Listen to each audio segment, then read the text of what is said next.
bila aku tengah buat kerja tu, tiba-tiba aku nampak ada satu kelibat berlari laju macam tu tau. Hi guys, welcome back to my channel, Sabrina Osman. Mesti ada di antara korang yang kerja dekat pejabat. Dan mesti ada juga di antara korang yang selalu buat OT. Mesti juga ada terdengar cerita-cerita misteri, cerita-cerita hantu, terkena gangguan. Cakap pasal OT ni ataupun stay back dengan kata lainnya kan. Aku pun ada juga pengalaman seram yang aku alami sendiri, tapi tak adalah seram mana. Cumanya masa tu aku tengah fokus buat kerja, aku tengah pandang laptop, aku tengah menaip tau masa tu. Lepas tu bila aku tengah buat kerja tu, tiba-tiba aku nampak ada satu kelibat berlari laju macam tu tau. Jadi aku pun toleh lah. Lepas tu aku macam fikir lah, dekat office ni memang tinggal aku seorang je tau. So nak kata siapa yang berlari tu kan.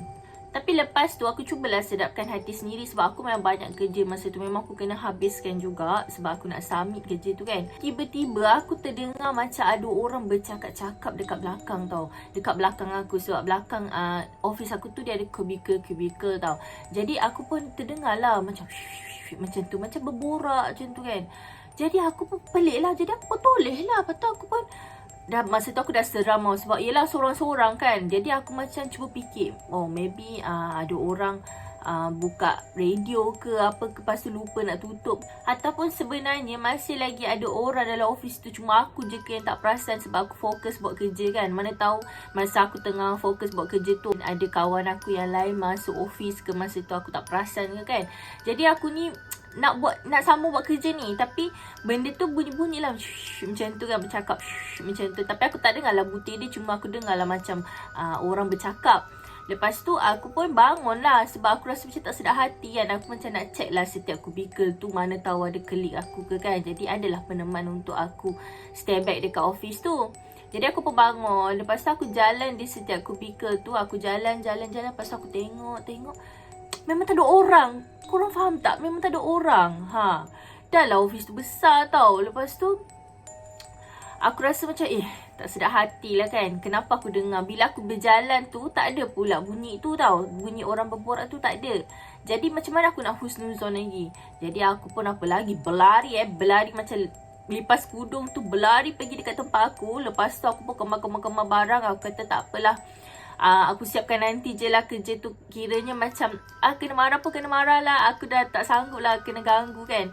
Jadi aku pun dah zip bag semua. Aku pun terus belah lah macam tu. Jadi itulah pengalaman yang aku tak boleh nak lupakan. Sebabnya kalau dia setakat macam dia berlari, nampak kelibat tu, lepas tu dia dah tak ganggu aku lagi, tak apa tau. Tapi sebab aku dengar bunyi orang berborak, sedangkan tak ada orang dekat dalam office tu. Korang mesti pernah alami macam aku kan. Ni aku cerita pun dah meremang tau bulu roma aku. Memang kejadian tu bagi aku seram lah. Jadi bercakap pasal stay back dengan OT dekat office ni, aku ada terbaca satu perkongsian tau daripada seorang blogger. Dia ceritakan pengalaman dia lah, macam mana dia terkena gangguan masa dekat office. Aku bagi nama dia Linda lah. Linda bukan nama sebenar. Okay, cerita dia macam ni. Linda ni dia memang selalu stay back dekat office tau. Sebab dia tak sukalah macam tangguh-tangguhkan kerja dia kan. Kalau boleh dia memang nak siapkan secepatnya mungkin. Sebab dia tak suka biarkan kerja dia bertimbun tau. Jadi dia sanggup OT ataupun stay back dekat office untuk siapkan kerja dia tu. Sebab bagi dia, bila dia dah settlekan kerja dia tu, dia rasa macam minda dia tu tenang lah sebab kerja dah beres kan.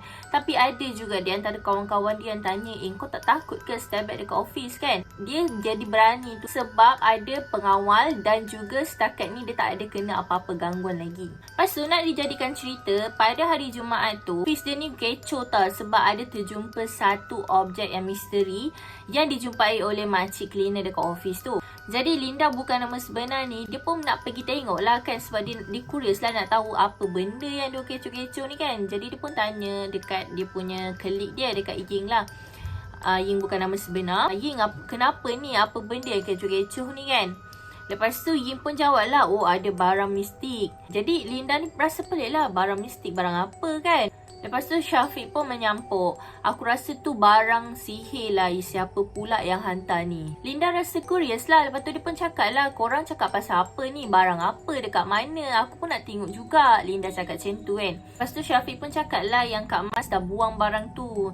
Dia orang tengok dia, Syafiq dengan Ying tu tengok sekejap je. Itu pun dia orang rasa takut tengok benda tu. Linda masih lagi curious kan. Jadi dia kata lah apa bendanya tu kan. Lepas tu Syafiq pun dia cakap slow-slow, dia cakap patung jenglot. Linda pun rasa terkejut lah. Jenglot? Dia dah terbayang tau rupa jenglot tu macam mana. Sebab Linda ni pernah nampak gambar jenglot tu. Jadi dia dah terbayang lah bentuk dia macam mana kan. Pada korang yang curious macam mana rupanya jenglot tu, korang boleh tengok dekat sini. Kalau korang tengok patung jenglot ni, rupa dia macam bentuk manusia. Jadi Linda pun tanya dekat Syafiq, Datuk Kak Mas buang patung tu dekat mana kan? Tapi Syafiq pun tak tahu. Dia pun agak entahlah, mungkin dekat tong sampah dekat belakang kot. Tapi Linda ni pelik lah, tong sampah dekat belakang, tak apa-apa ke buang macam tu je kan? Tu Syafiq pun cakap lah, entahlah, aku pun tak tahu, nanti ada lori sampah akan kutip, it's okay lah, biar je lah. Syafiq cakap macam tu. Lepas tu dia pun terus sambung buat kerja dia. Linda pun jadi tak sedap hati, sebabnya boleh ke buang macam tu je? Sebab benda tu kan barang sihir kan, tak perlu ke panggil ustaz dan sebagainya. Tapi disebabkan dia rasa malas lah nak bebankan otak dia nak memikir benda tu kan, jadi dia pun biarkan je lah. Dia rasa macam mungkin tu patung biasa je kot. Jadi tumpuan Linda ni hanya pada kerja dia 100%. Sampailah petang, sampailah pukul 5.20. Lepas tu Linda ni dia tengoklah jam, oh dah pukul 5.20 kan. Dia tengok kawan-kawan dia semuanya dah kemas-kemas barang, dah nak balik lah. Sebab biasalah hujung minggu mestilah ada aktiviti yang diorang nak buat kan. Tapi untuk Linda, dia tak nak. Dia nak stay back dekat office. Sebab bagi dia tak suka kerja-kerja yang tangguh ni. Dia mesti nak siapkan juga.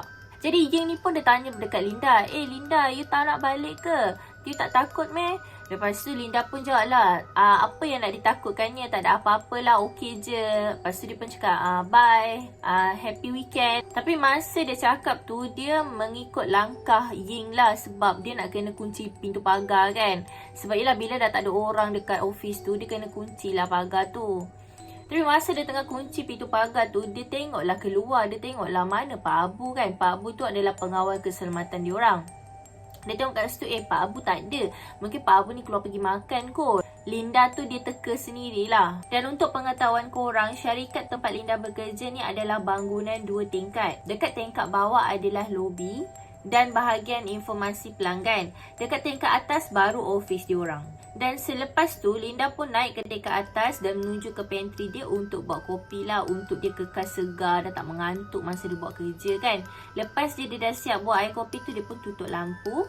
Lepas tu dia pun pergi dekat tempat dia balik untuk dia sambung buat kerja. Meja Linda ni dia dekat bahagian belakang sekali, tapi dia berhadapan dengan pantry. Dekat depan dia tu ada 3 meja lagi.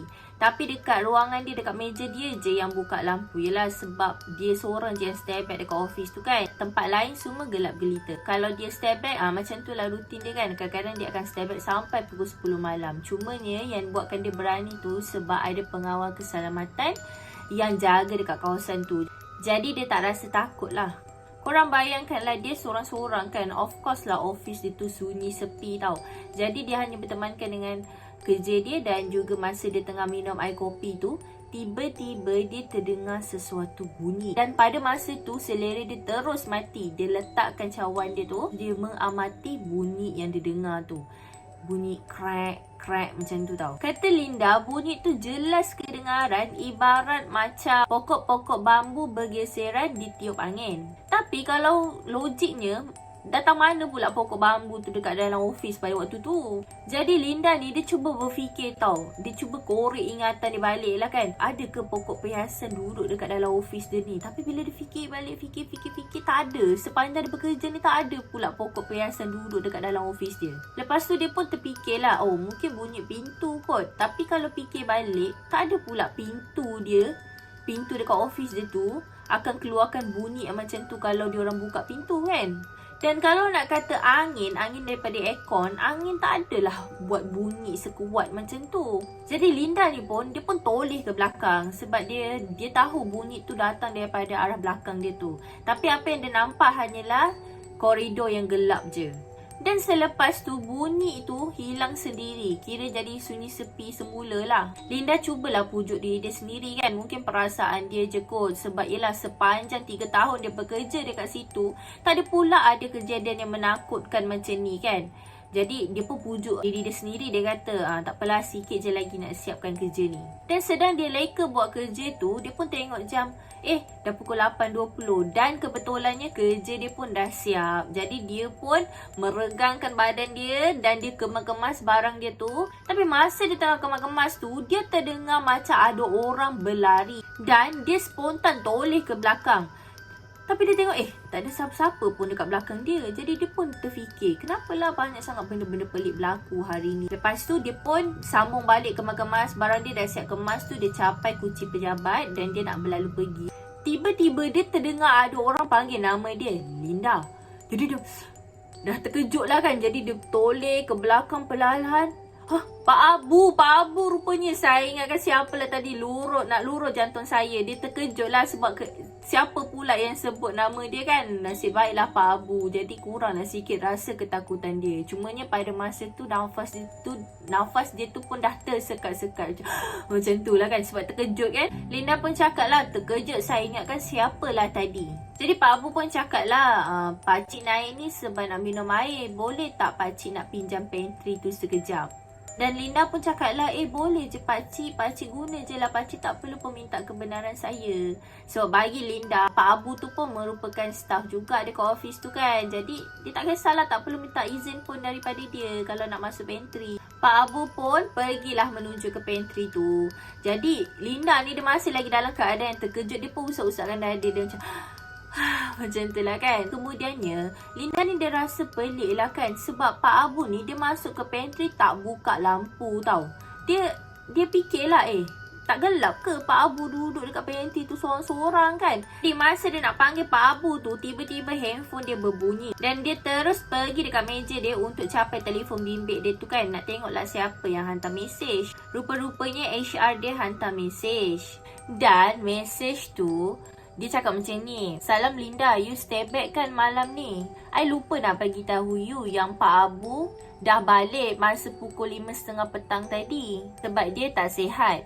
Dan I pun tak dapat cari pengganti guard yang lain untuk malam ni. Jadi you jangan stay back lama-lama ya. I suggest you balik awal malam ni. Jangan lupa kunci semua pintu, okay?" Dan masa tu juga badan Linda ni terus menggigil-gigil. Dia rasa macam kata siapa yang dia nampak tadi tu? Siapa yang masuk dalam pantry tu? Siapa yang panggil nama dia tadi? Sekali lagi bunyi crack tu keluar tau. Linda dah ketakutan, rasa menggigil dah badan dia kan. Dia kata apa nak jadi-jadilah. Dia terus capai je beg dia, terus lari menuju ke tangga. Dan dia tak toleh pun dekat pantry tu. Tapi dari ekor mata dia nampak macam ada orang mengintai dari celah dinding. Jadi dia pun cepat-cepatlah membaca surah-surah. Masa dia sampai je dekat tangga, dia cepat-cepat beristighfar dan berhenti langkah dia tu. Sebabnya ada sesuatu dekat hujung tangga. Jadi dia pun beristighfar banyak-banyak dan dia pun terfikirlah gangguan apa yang dia kena sekarang ni kan.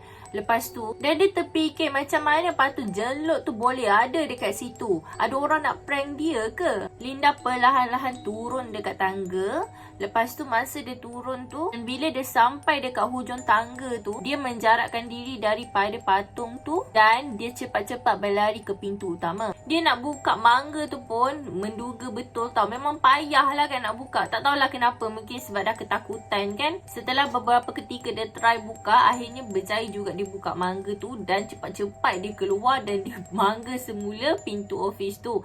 Sebabnya dia takutlah kalau apa-apa berlaku di kemudian hari, kalau dia kena ceroboh ke, dia yang kena tanggung bayar ganti rugi. Dan dia terus berlari ke kereta dia, cepat-cepat dia naik dan dia pun reverse. Dan spontan masa tu dia nampak dekat tingkap-tingkat office dia tu ada lembaga berambut panjang dengan taring dan rupa bentuk benda tu sebiji jenlot. Dan malam tu Linda bawa kereta laju gila, bawa macam orang gila. Hampir beberapa kali dia nak insiden tau. Dan keesokan harinya dia terus ambil MC sebab dia demam seminggu. Syafiq ada bagi tahu Linda pada malam yang Linda bercakap dengan Pak Abu tu, dia nampak Linda ni cakap seorang-seorang. Padahal masa tu memang Linda ni nampak yang Pak Abu tu betul-betul kat depan mata dia. Dan sejak hari tu Linda dah tak berani lagi nak stay back dekat office sebab dia rasa fobia sangat dengan kejadian yang dah dia alami pada waktu tu. Tapi asal usul patung jenlut tu kekal misteri sebab dia tak tahu dari mana datangnya patung tu. Okay guys, macam mana dengan cerita aku kali ni? Kalau korang suka, korang janganlah lupa untuk subscribe, like dan juga komen dengan video aku. Nanti aku akan cuba untuk reply korang. Jangan lupa subscribe video aku. Kita akan berjumpa di video akan datang. Bye!